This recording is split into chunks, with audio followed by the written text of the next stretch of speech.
Italian open fracture. So that you know, there's a little bit of trivia that nobody else knows.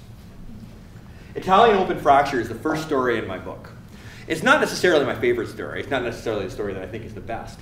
But it's the first time that I thought about writing a story. And so it's the first time that I came home from a call and was like, I'm going to write that down. And so purely out of respect and honor to that one story, I put it at the front of the book. So, okay, Italian open fracture.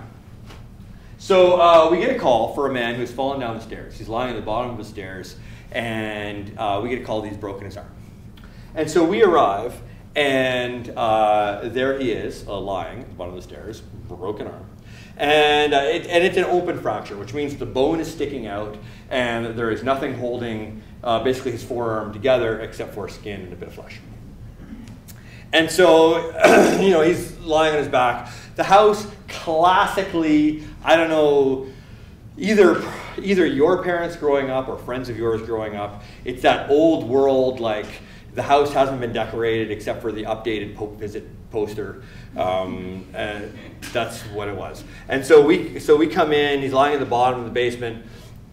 And now broken bones may seem very dramatic, but the truth is that as far as like your scale of concern goes, it's not the highest. Because, for an elderly person, the pain of a broken arm triggering a heart attack is far more serious than the broken arm itself. And so I'm trying to get a background of things, right? To know, what his, medical history is, if he has a cardiac history, if it's, something I should watch out for. And so I'm saying to him, sir, do you, any medical problems? And he said, oh, yes. And so I think, a good way to do this, again, because I don't want him to talk too much, a good way to do this is to get his medication, and then I can generally deduce from his medicine what his medical history is. If he takes heart meds and blood pressure and blah, blah, and everyone takes cholesterol underneath gas. And so I ask him, and I'm, sir, do you have medication? Where do you keep it? Oh, I have the medication. It's over there. And he's swinging his arm around. I'm like, oh, okay, easy, sir. Okay, just, keep your arm down. That's cool. I'll give you medication. Okay, that's cool. Now, it came in as a delta, the high priority. So fire is there, right? So fire has been holding his head at this point because he's just fallen down the stairs. I'm trying to, I want to make sure he hasn't broken his spine, whatever. And so, so fire's on scene. And I'm like, okay, are you alone in the house? And like, oh, my wife is up the stairs. She's upstairs. And I'm like, okay, whoa. And he's spinning it, and there's like blood pouring. It's like the Matrix. And I'm dodging blood, and I'm like, okay, easy. Just, it's okay. Keep your hand down.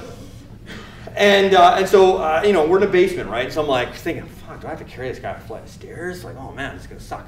And then I can see like a door in the back, and I think, okay, maybe that door goes somewhere. And so I'm like, sir, the back door, does it lead somewhere that we can get you out without going up? Oh, the back door, yes. And so I finally clue in, and I say to the fire, let go of his head and hold down that arm, right? And so fire is holding his arm down while I talk to him.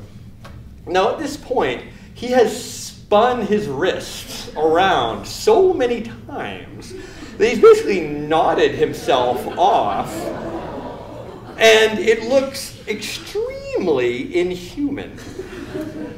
Now, the fire is holding down his arm, and I look over at fire, and I can see them going.